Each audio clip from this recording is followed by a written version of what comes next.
Mirror को पानी की तरह माना जाता है क्योंकि साइंस ऑफ सिमिलैरिटीज है। पानी में आपका अक्ष दिखता है, उसी प्रकार शीशे में भी आपका अक्ष दिखता है। मैं आचार्य सौरभ बजाज, वास्तु स्पेशलिस्ट, आपकी प्रगति का साथी। वास्तु में मिरर एक्सटेंशन टेक्निक में काम आता है। जो मिरर है वो space, water and air zones में कोई इश्यू क्रिएट नहीं करता। आइए स्क्रीन पे समझाता हूं। जैसे कि जहां से हमारा शुरू हुआ, west south west, west west north west and north west, ये हमारे सारे स्पेस के जोन्स हैं।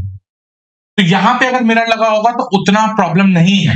सिमिलरली हमारे जो वाटर जोन्स है, north north west, north north north east and north east, यहां पे भी हमें कोई प्रॉब्लम क्रिएट नहीं करेगा। उसके बाद जो हमारे बाकी जोन्स है, east north east, east and ESC, यहां पे भी अगर मिरर लगा हो तो उतना प्रभाव हमारी लाइफ में नहीं देखने को मिलता। ये सारे जोन्स में शीशा ठीक है। लेकिन इसके अलावा अगर मैं बात करूं, ये जो फायर जोन है, south east, south south east and south, ये हमारे फायर जोन्स गिने जाते हैं। इन जोन्स में शीशा नहीं लगा होना चाहिए। अगर यहां पे साउथ ईस्ट में अगर आपके शीशा लगा होगा तो ये आपको फाइनेंशियल प्रॉब्लम दे सकता है। ये आपके पैसे जैसे कि ब्लॉक हो सकते हैं, आपके कोई भी घर में शुभ कार्य में विलंब होना या आपके कामों में रुकावटें आना। साउथ में भी मिरर नहीं होना चाहिए, ना ही साउथ साउथ ईस्ट में होना चाहिए। उसके अलावा अगर आपका south south west and south west, ये हमारे अर्थ जोन्स होते हैं, इनमें अगर शीशा होगा तो साउथ साउथ वेस्ट में अगर शीशा लगा होगा तो ये आपके वेस्टफुल एक्सपेंडिचर्स को बढ़ा देगा। साउथ वेस्ट में लगा होगा तो ये आपके रिलेशनशिप्स को डिस्टर्ब करेगा। जो भी हमारे फैमिली रिलेशंस होते हैं उनमें ये प्रॉब्लम क्रिएट करेगा। तो अब किया क्या जाए, क्योंकि शीशा और मिरर एक ऐसी चीज है जो हमारे घर में एक बहुत जरूरी है। बट इसके लिए आपको क्या करना होगा, अगर शीशा आपका साउथ ईस्ट, एसएससी और साउथ में लगा हुआ है तो पहली प्रायोरिटी दीजिए हमेशा कि आप उसको अगर वाटर जोन से मूव कर पाए तो वो बेस्ट है। अगर किसी कारणवश आपका फिक्स फर्नीचर है, अगर आप नहीं कर पाते हैं, उस केस में आपको क्या करना है, जो भी हमारे south east, south south east और साउथ में मिरर्स लगे हैं उनके आसपास आपको ब्राउन कलर का फ्रेम कराना है। सिमिलरली साउथ साउथ वेस्ट और साउथ वेस्ट में लगे हैं तो आपको वहां पे गोल्डन फ्रेम कराना है उसके आसपास। ध्यान रखिएगा, फर्स्ट ऑप्शन हमेशा रीलोकेशन को हमेशा तवज्जो दीजिएगा। उसके बाद अगर नहीं मूव कर सकते फिक्स फर्नीचर से, तभी आप ये ट्रीटमेंट्स कर सकते हैं। और अगर मैं शीशे की बात करूं ना, तो छोटे छोटे मिरर इतना प्रभाव नहीं डालते हैं। मैंने अपने इतने एक्सपीरियंस में देखा है कि छोटे छोटे मिरर्स का प्रभाव नहीं है। मेन जो प्रभाव आता है वो जो बड़े साइज के मिरर्स होते हैं ना, जैसे कि 4x3 के मिरर्स हो गए, उनका एक्चुअल इफेक्ट आता है हमारी लाइफ में। ये मिरर्स ना डॉक्टर के बहुत अच्छे मित्र हैं, क्योंकि ये आपको डॉक्टर के पास लेके जाते हैं। कैसे, आइए समझाता हूं। जैसे कि नेक्स्ट उस पर चलते हैं। ये समझिए कि एक ये आपका प्लॉट है, उसके अंदर ये आपका रूम है और ये आपका एक रूम है और रूम में इस तरीके से आपका बेड लगा हुआ है। आप इस तरीके से सोते हैं, आप समझिए। अब मिरर, ये ध्यान रखिएगा कि अगर मिरर की रिफ्लेक्शन, अगर आप सो रहे हैं एंड अगर मिरर की रिफ्लेक्शन इस तरीके से हो,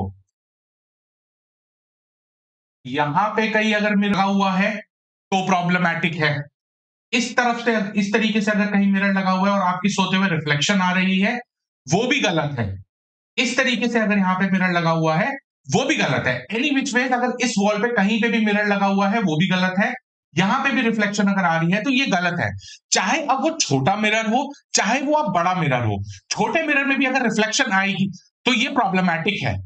कैसे, सीधा ऑपरेशन थिएटर तक लेकर जाता है सर ये, लेकिन कब, 10 साल के बाद। एकदम से इफेक्ट पता नहीं चलेगा इसका। लॉन्ग रन में 10 साल बाद अगर आपका परमानेंट इस तरीके से शीशा लगा हुआ है तो ये ऑपरेशन तक करा सकता है। किस एरिया का ऑपरेशन होगा, जैसे कि मैं आपको बताता हूं क्या प्रॉब्लम आएगा। चलिए, अगर फॉर एग्जाम्पल यहां पे अगर छोटा सा शीशा लगा हुआ है और यहां पे अगर इंसान सोता है, जैसे ड्राइंग मेरी इतनी अच्छी नहीं है, यहां पे अगर एक इंसान, देखिए इंसान अगर यहां पे सोता है तो उसका ये वाला पार्ट रिफ्लेक्शन में आएगा। तो इसी पार्ट में चांसेस होंगे कि कुछ ना कुछ ऑपरेशन हो जाए।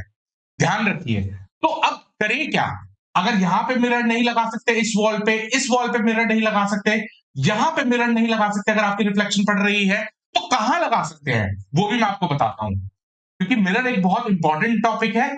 मिरर आप लगा सकते हैं इस वॉल पे, जहां पे सोते हुए आपकी कोई रिफ्लेक्शन ना पड़े। इस तरफ लगा देंगे तब भी कोई प्रॉब्लम नहीं है, इस तरफ भी लगा देंगे, अगर रिफ्लेक्शन नहीं पड़ रही तो इस तरफ भी आप लगा सकते हैं। इस तरफ भी, जो इस तरफ भी आप लगा सकते हैं, इस तरफ भी आप इस तरीके से लगा सकते हैं। सिर्फ रिफ्लेक्शन, इस वाली वॉल की बात कर रहा हूं मैं, इस तरफ भी इस वाली वॉल की बात कर रहा हूं।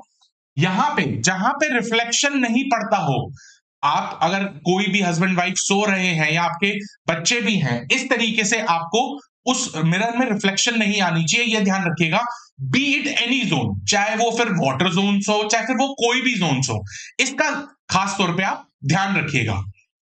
अगर एक चीज और बताता हूं इसमें, अगर आपके घर में कोई मिरर लगा हुआ है एंड वहां से डेली आपका जैसे कि गुजरना है, जैसे कि कई बार हमारे लॉबीज में लगा होता है, हम डेली वहां से गुजरते हैं, तो ये ध्यान रखिएगा जितनी बार आप गुजरते हैं आप उस मिरर में से पास होंगे, तो आपका जो फेस है, जो आपका हेड है, उसमें से कटना नहीं चाहिए। मिरर को वहां पे इस हिसाब से लगाइएगा, जो भी आपके घर में सबसे लंबा पर्सन है उसके हिसाब से वो मिरर फिक्स होना चाहिए। इतनी जल्दी कोई प्रॉब्लम क्रिएट नहीं होगी, 20 साल बाद वो इंसान डिप्रेशन में जा सकता है। इसीलिए आप उसका अभी से ही ठीक करिए उस मिरर को, और जो सबसे लंबा पर्सन है घर के हिसाब से, उस हिसाब से वहां पे मिरर लगाइए। तो यही था आज पूरा हमारा मिरर का टॉपिक। आशा करता हूं आपको अच्छे से क्लैरिटी मिली होगी, अच्छे से आपको समझ आया होगा। आगे देखते रहिए, इसी तरीके से मैं बहुत वीडियोस लाऊंगा, वास्तु, एस्ट्रोलॉजी एंड न्यूमरोलॉजी, इस सब पे मैं आपके लिए बहुत अच्छी अच्छी वीडियोस, और जितना मेरे पास ज्ञान है, जितना मेरे गुरु ने मेरे को ज्ञान दिया है, सब मैं आपके साथ शेयर करूंगा। धन्यवाद।